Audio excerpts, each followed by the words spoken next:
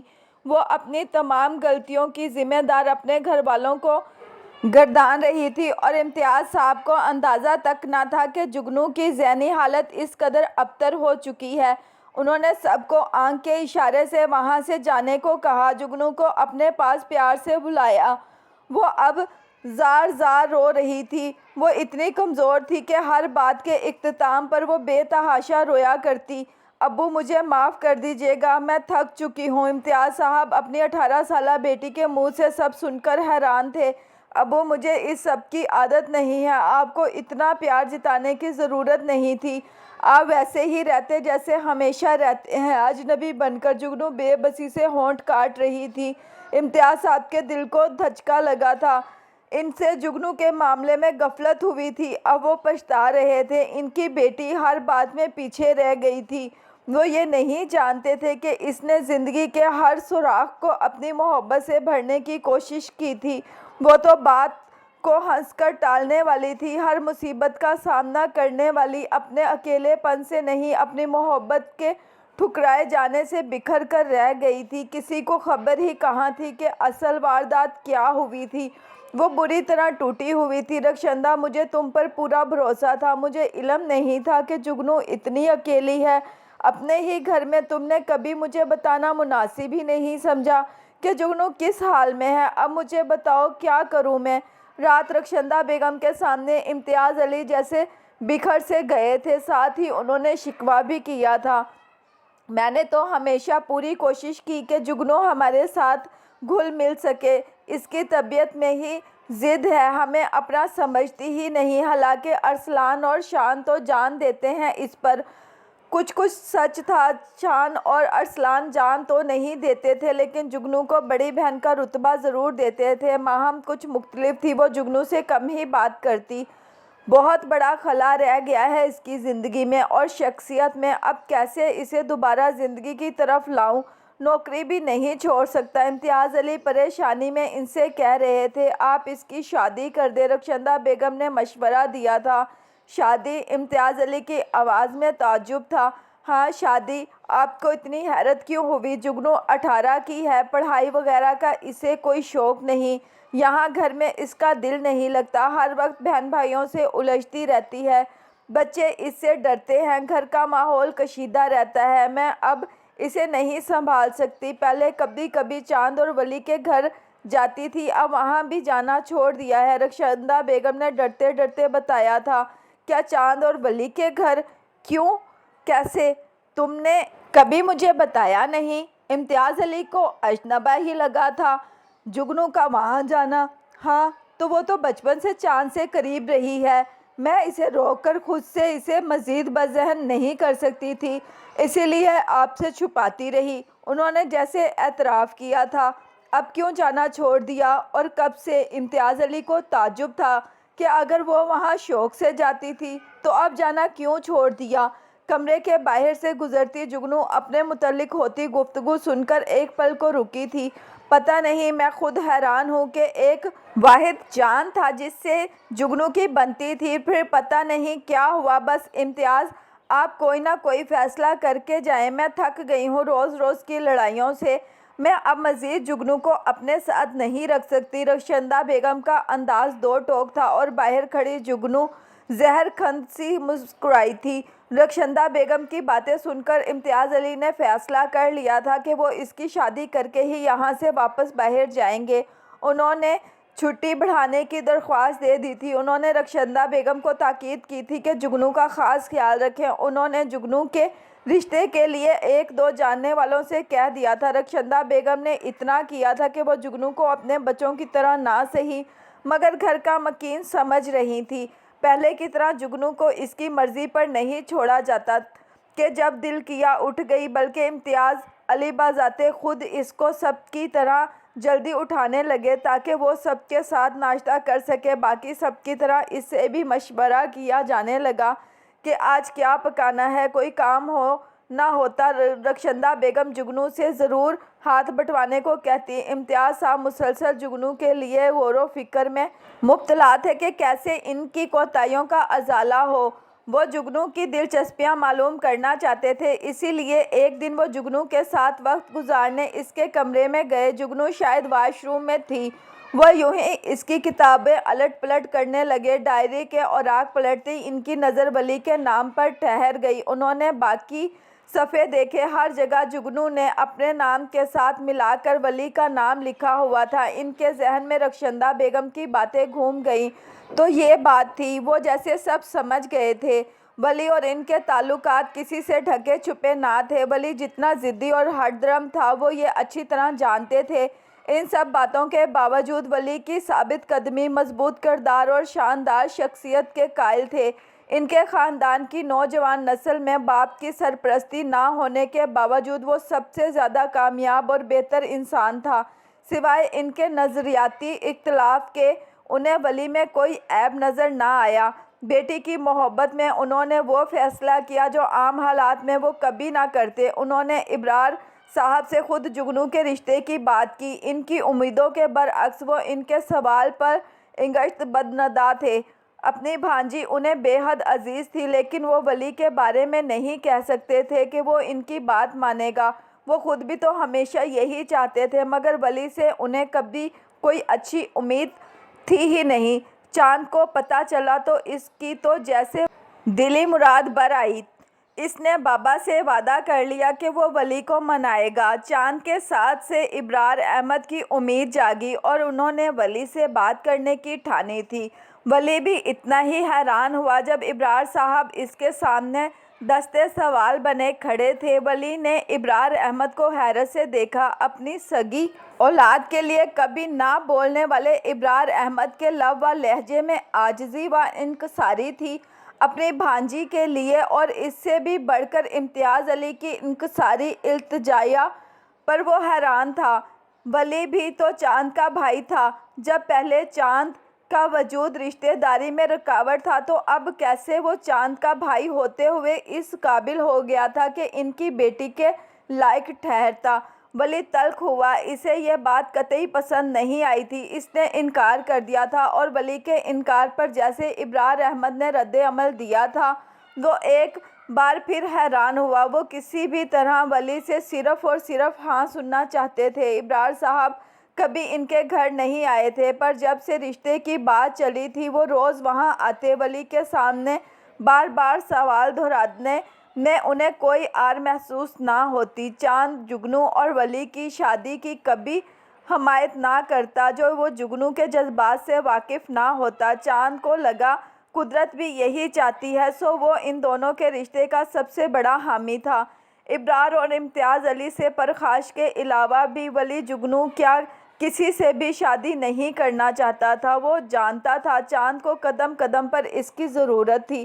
اگر وہ اپنا گھر بساتا تو وہ اپنی زندگی میں ہی الجھ کر رہ جاتا اور چاند اکیلا پڑ جاتا۔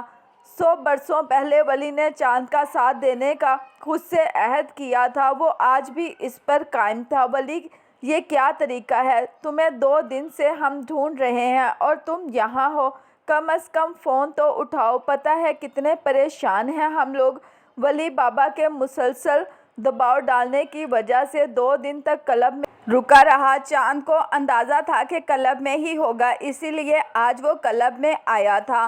ابرار احمد بھی اس کے ساتھ تھے۔ یہ پریشانی آپ لوگوں کی اپنی پیدا کی ہوئی ہے، ولی نے جواب دیا تھا۔ کیا تم میری وجہ سے شادی سے انکار کر رہے ہو یا جگنو سے شادی پر اعتراض ہے؟ گہرے تجزیے کے بعد چاند اسی نتیجے پر پہنچا تھا۔ ولی نے دونوں کی طرف دیکھا تھا۔ نہیں، دونوں میں سے کوئی بات نہیں۔ وہ اسے یہ بتا کر پھر سے کسی کمپلیکس میں نہیں ڈال سکتا تھا۔ مجھے جگنو کیا کسی اور سے بھی شادی نہیں کرنی ہے۔ فی الحال میرے بہت سے خواب ہیں جو حاصل کرنے کے لیے مجھے یکسوئی اور سکون چاہیے، ولی نے اطمینان سے بابا اور چاند کی طرف دیکھتے ہوئے کہا تھا۔ ولی تم مانو گے نہیں مگر سچ یہی ہے، میری پوری زندگی تمہارے احسانوں تلے دبی ہے۔ تم نے ہمیشہ بنا کہے مجھ پہ بے شمار احسان کیے ہیں۔ اگر تم میرا ساتھ دینے کے لیے گھر نہ چھوڑتے تو میری حالت آج اس سے بھی بدتر ہوتی جو آج تمہارے ہوتے ہوئے ہے۔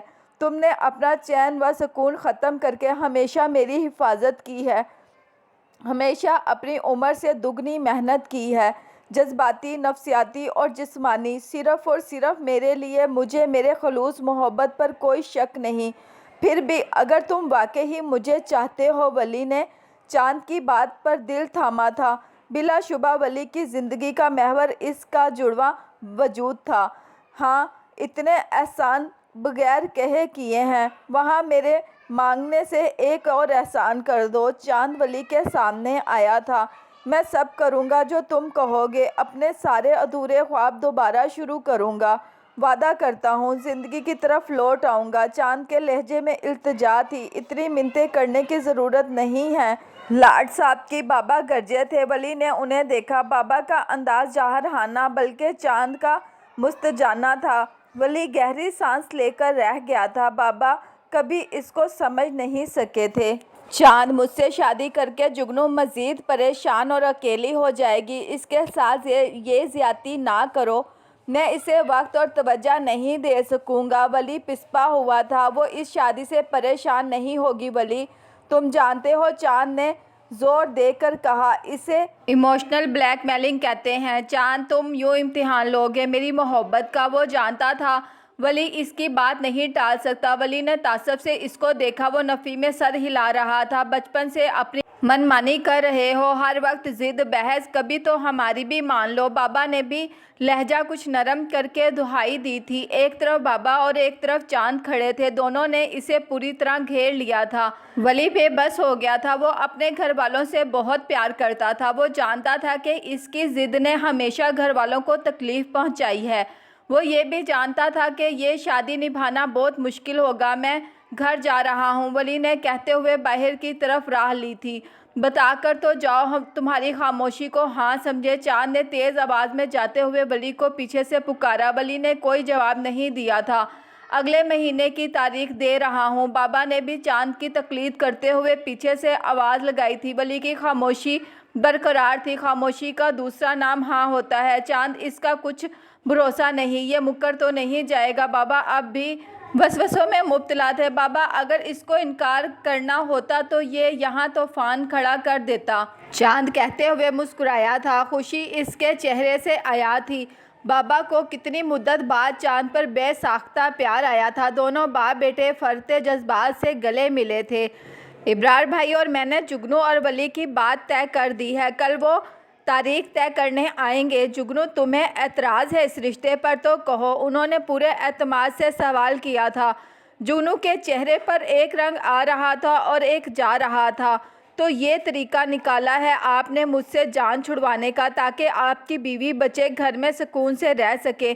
جگنو نے دل میں سوچا تھا۔ اور ولی، وہ تو زندگی کا یہ باب کب کا بند کر چکی تھی۔ اس نے کچھ بولنا چاہا تو آواز گلے میں پھنس گئی۔ کہتی بھی کیا؟ رخشندہ بیگم اب ان سے تفصیلات معلوم کر رہی تھی۔ جگنو بامشکل دو نوالے لے کر کمرے میں آ گئی تھی۔ یہ کیسے ہوا؟ کیا ولی نے؟ نہیں، وہ ایسا کیوں کرے گا؟ کیا ماموں نے؟ خود چاند ضرور۔ چاند نے ماموں سے کہا ہوگا۔ ہر زاویے سے سوچنے کے بعد بھی یہ گتھی سلجھ نہیں رہی تھی۔ اس نے ڈرتے ڈرتے چاند کو فون ملایا۔ چاند نے فون اٹھایا تو آواز میں چہکار تھی۔ یہ سب کیا ہے چاند؟ کیسے ہوا یہ؟ جگنو نے جھجکتے ہوئے استفسار کیا۔ کیسے ہوگا کیا؟ جیسا ہوتا ہے ویسے ہی ہوا، چاند نے اتنے اعتماد سے کہا۔ پھر بھی جگنو کو یقین نہیں آیا۔ کیا سچ میں ایسا ہوا؟ ہاں تو کیا میں جھوٹ بولوں گا تجھ سے؟ جگنو کا دل پوری رفتار سے دھڑک رہا تھا۔ نہ تو اسے یقین آیا تھا، نہ خوشی ہوئی تھی۔ وہ انکار کرنا چاہتی تھی۔ اس نے امتیاز علی کے سامنے کمزور سا احتجاج کیا تھا۔ انہوں نے اس کی بات پر کان نہیں دھرا۔ پتہ نہیں وہ میرے بارے میں کیا سوچتا ہوگا۔ جگنو کے دل میں ہزار خدشے سر اٹھائے ہوئے تھے، یہاں تک کہ وہ چٹ منگنی پٹ بیا کے مصداق ولی ابرار کے آنگن میں موجود تھی اور جگنو کا ایک بھی خدشہ غلط ثابت نہیں ہوا تھا۔ ولی نے شادی کے پہلے ہی دن جگنو کو اس کی حیثیت بتا دی تھی۔ کیا وجہ ہوگی؟ کس نے مجبور کیا ولی کو اس شادی کے لیے؟ جگنو نے سوچا تھا۔ چاند نے ماموں نے اس شادی نے جگنو کی زندگی میں کچھ بھی نہیں بدلا تھا، اگر کچھ بدلا تھا تو وہ ایک اور نام نہاد رشتہ